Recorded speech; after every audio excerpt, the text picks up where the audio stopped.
Hi, everyone. It's Front Row Phyllis, and I am honored to be with the voice of an angel, Sarah Brightman. We might not be able to get her to sing today, but if you are in Chicago next Friday, December 10th, you can see her live at the Auditorium Theater in a Christmas Symphony tour. Welcome, Sarah Brightman, and thank you for joining us.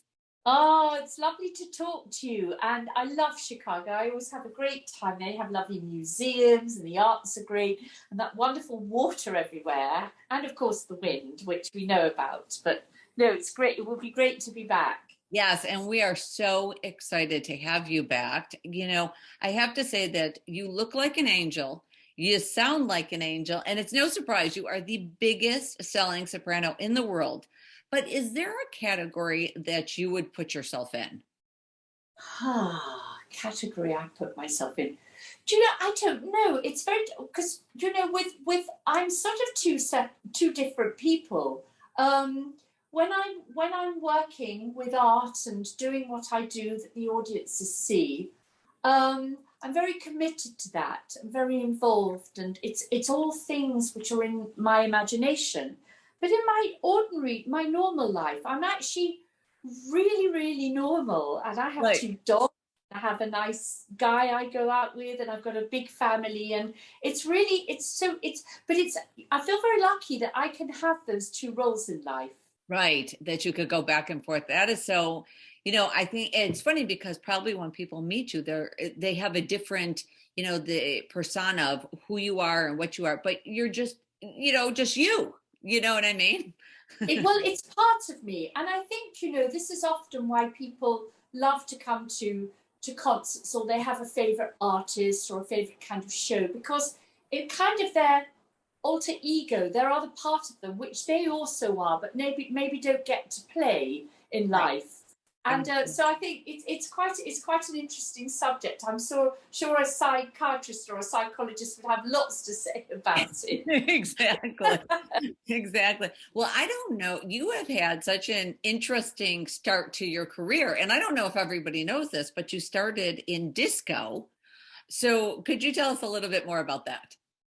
Well, I trained my mother, who was a dancer herself. She Mhm. she knew I was incredibly musical, but obviously as a little girl, you can't start singing or start training. So she started me off in dance. So I trained heavily in all sorts of dance, and that led to. And then I sang a little bit as a teenager, and then I had a hit record, and that led to me being in a group called Hot Gossip and Pan's People, which were very big in England and very innovative at their time. And of course, that was this. We're talking about the sort of late 70s, early 80s, Mhm. when that whole disco era came in, and so I was sort of a kind of star in that area at that time. And it was a very interesting time. There were people like from Europe, Boney M. I was with, and uh, uh, all sorts of people of that time. Right. So it was just that's how I started. But I felt, because I was trained in theatre and voice and acting and all of these things, I very quickly, after that era kind of finished, I went back to what I had been trained to do, which was the theatre. And then, of course, I went into that era of Cats and Phantom, and Right. I went on to have my own sort of recording career, and then sort of touring career, and that's really what's brought me up to this time. Right. Exactly. So, speaking of obviously Cats and Phantom, and you married Andrew Lloyd Webber, do you remember the beginning of the courtship? How like Oh, that happened? Sometimes you go back and think, wow, I was really young and this is what happened. You know what I mean? I know all of the beauties of youth. Um, Right. yeah, Right. no, I actually, the first time I met him, I was at an audition, Hmm. and it was actually an audition. I was a star at the time in the sort of like area of hit records, and as they were called at that time. And so I think he was quite. He really wanted to audition me himself, because he really wanted to hear what the voice was, because he loved my voice in those records I did. Right. So I went over to see him, and his secretary brought me in the door, and he was in this large drawing room with a piano at the end, and he was a delightful, lovely person, very, very good looking. He had a face, his face was kind of very, actually Eastern European looking, kind of Russian looking, unusual.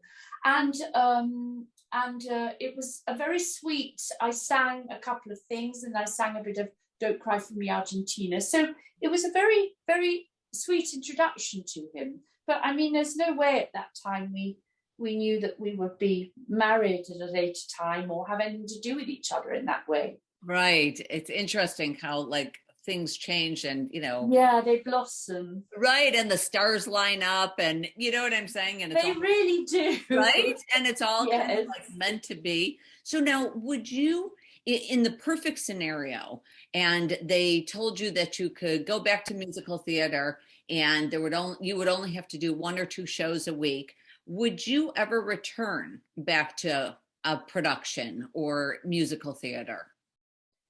I don't know. Again, that's a little bit in the lap of the gods. I can't see it immediately in the near future, but Right. I was very interested. My brother was telling me the other day that Petulia Clark, who's in her 80s, not that Yeah. I'm anywhere near that yet, but it's interesting that she's gone in to play Mary Poppins in her 80s, and I just thought, Wow. God, that is great. Those wonderful opportunities are open to you as an artist going forward if you wanted to. So it's never say never, really.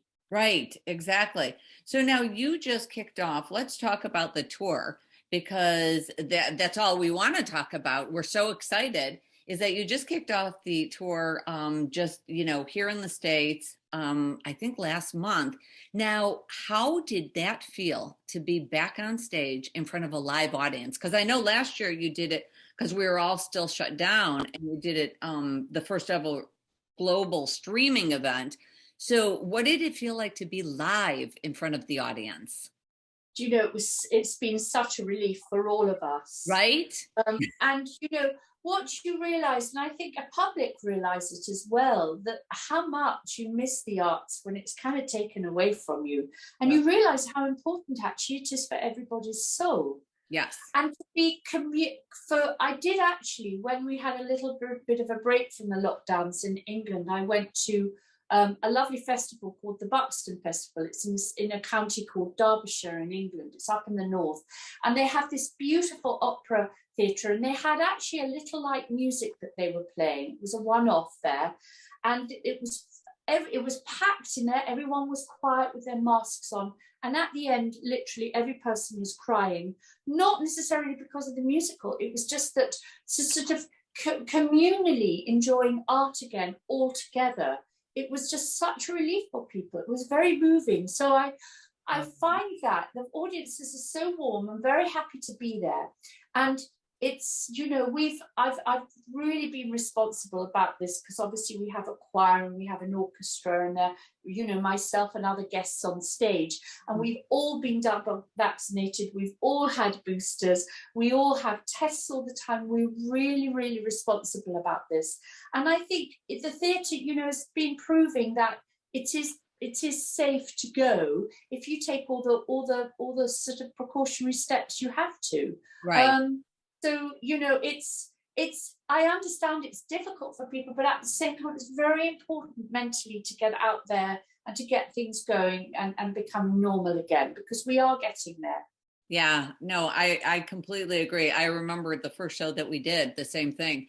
And we were backstage and just hearing the, clatter in the audience and everybody so excited to be there and all dressed up, which has been a long time, right? Because sometimes they come in the jeans and the t-shirts, and now they really, really came.